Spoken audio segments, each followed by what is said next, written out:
ইসলামী গবেষণা, ধারণা, গুরুত্ব ও পদ্ধতি। ইসলামী গবেষণা হল ইসলামের বিভিন্ন দিক যেমন কুরআন, সুন্নাহ, শরিয়া, ইতিহাস এবং দর্শন সম্পর্কিত জ্ঞান ও তথ্যের অনুসন্ধান, বিশ্লেষণ ও যাচাই বাছাই করার একটি পদ্ধতি। এর মূল উদ্দেশ্য হল ইসলামের মৌলিক উৎসগুলো থেকে সঠিক জ্ঞান আহরণ করে বর্তমান সময়ের চ্যালেঞ্জগুলোর সমাধান করা এবং মুসলিম উম্মাহর কল্যাণ সাধন করা। ইসলামী গবেষণার প্রয়োজনীয়তা। ইসলামী গবেষণার প্রয়োজনীয়তা অপরিসীম।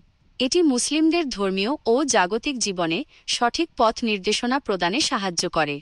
এর প্রধান কিছু প্রয়োজনীয়তা নিচে তুলে ধরা হল। ইসলামের মৌলিক জ্ঞান সংরক্ষণ। ইসলামী গবেষণা ইসলামের মূল উৎসগুলো যেমন কুরআন ও সুন্নাহ এর সঠিক ব্যাখ্যা এবং জ্ঞান সংরক্ষণ নিশ্চিত করে। এটি বিকৃতি ও ভুল ব্যাখ্যার হাত থেকে ইসলামকে রক্ষা করে। সমসাময়িক সমস্যার সমাধান। বর্তমান যুগে নতুন নতুন সমস্যা ও চ্যালেঞ্জ দেখা দিচ্ছে। ইসলামী গবেষণা শরিয়ায়ের আলোকে এই সমস্যাগুলোর যেমন আধুনিক চিকিৎসা, ব্যাংকিং, পরিবেশগত সমস্যা সমাধান খুঁজে বের করতে সহায়তা করে। জ্ঞান অন্বেষণ ও বিকাশ। এটি শুধুমাত্র অতীত জ্ঞান সংরক্ষণে সীমাবদ্ধ নয়, বরং নতুন জ্ঞান অন্বেষণ ও বিকাশেও গুরুত্বপূর্ণ ভূমিকা পালন করে। এটি ইসলামিক জ্ঞানের বিভিন্ন শাখাকে সমৃদ্ধ করে। দাওয়াত ও প্রচার। ইসলামী গবেষণা ইসলামের সঠিক বাণীকে অমুসলিমদের কাছে পৌঁছে দিতে এবং ইসলামের বিরুদ্ধে ভুল ধারণাগুলো দূর করতে সহায়ক। ঐতিহ্য ও সংস্কৃতি সংরক্ষণ। এটি ইসলামিক ঐতিহ্য, ইতিহাস ও সংস্কৃতিকে সংরক্ষণ করে এবং মুসলিমদের মধ্যে তাদের শেকড়ের সাথে সংযোগ স্থাপন করতে সাহায্য করে। ইসলামী গবেষণার ধারণা ও পদ্ধতি। ইসলামী গবেষণা একটি সুশৃঙ্খল প্রক্রিয়া যা কয়েকটি মৌলিক পদ্ধতির উপর ভিত্তি করে পরিচালিত হয়। এই পদ্ধতিগুলো গবেষণার ফলাফলকে নির্ভরযোগ্য ও নির্ভুল করে তোলে। ১. বিষয়বস্তু নির্ধারণ, সাবজেক্ট ডিটারমিনেশন। এটি গবেষণার প্রথম ধাপ। এখানে গবেষক এমন একটি বিষয় নির্বাচন করেন যা কুরআন ও সুন্নাহ এর সাথে সম্পর্কিত এবং বর্তমান সমাজের জন্য গুরুত্বপূর্ণ। ২. তথ্য সংগ্রহ, ডেটা কালেকশন। এই ধাপে গবেষক নির্বাচিত বিষয়ে তথ্য সংগ্রহ করেন।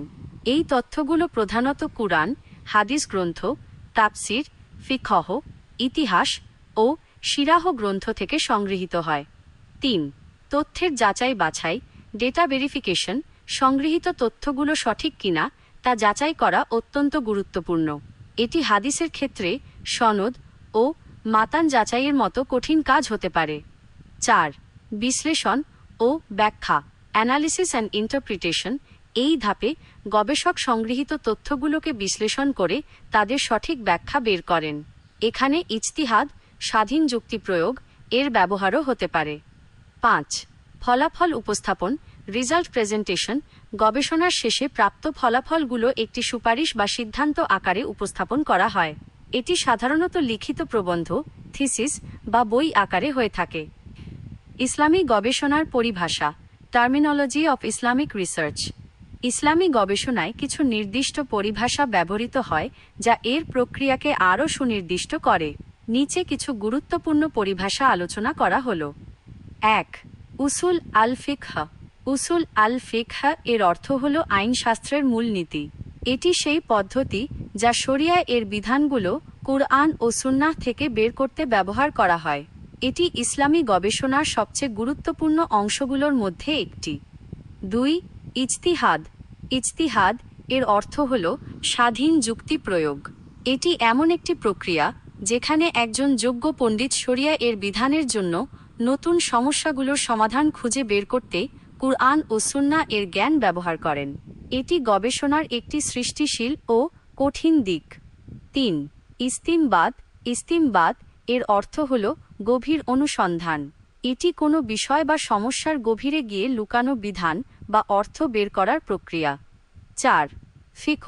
ফিকহ এর অর্থ হল বুঝ। এটি ইসলামিক আইনশাস্ত্রের একটি শাখা যা শরিয়া এর বাস্তব প্রয়োগ নিয়ে আলোচনা করে। ইসলামী গবেষণার একটি বড় অংশ হল ফিকহ সম্পর্কিত। ৫. তাফসির। তাফসির এর অর্থ হল ব্যাখ্যা। এটি কুরআন এর আয়াতগুলোর সঠিক ব্যাখ্যা ও তাৎপর্য বের করার পদ্ধতি। 6. হাদিস। হাদিথ এর অর্থ হল কথা। এটি রাসূল এর কথা, কাজ ও সম্মতি সম্পর্কিত বর্ণনা। হাদিস যাচাই বাছাই ইসলামী গবেষণার একটি গুরুত্বপূর্ণ ও জটিল অংশ। এই পরিভাষাগুলো ছাড়াও সিরাহ, রাসূলের জীবনী, তাজকিয়াহ, আত্মশুদ্ধি, আকিদাহ, ধর্মবিশ্বাস ইত্যাদি শব্দগুলো ইসলামী গবেষণায় ব্যাপক ব্যবহৃত হয়। এই সমস্ত ধারণা ও পদ্ধতি অনুসরণ করে একজন গবেষক ইসলামী গবেষণায় সফল হতে পারেন।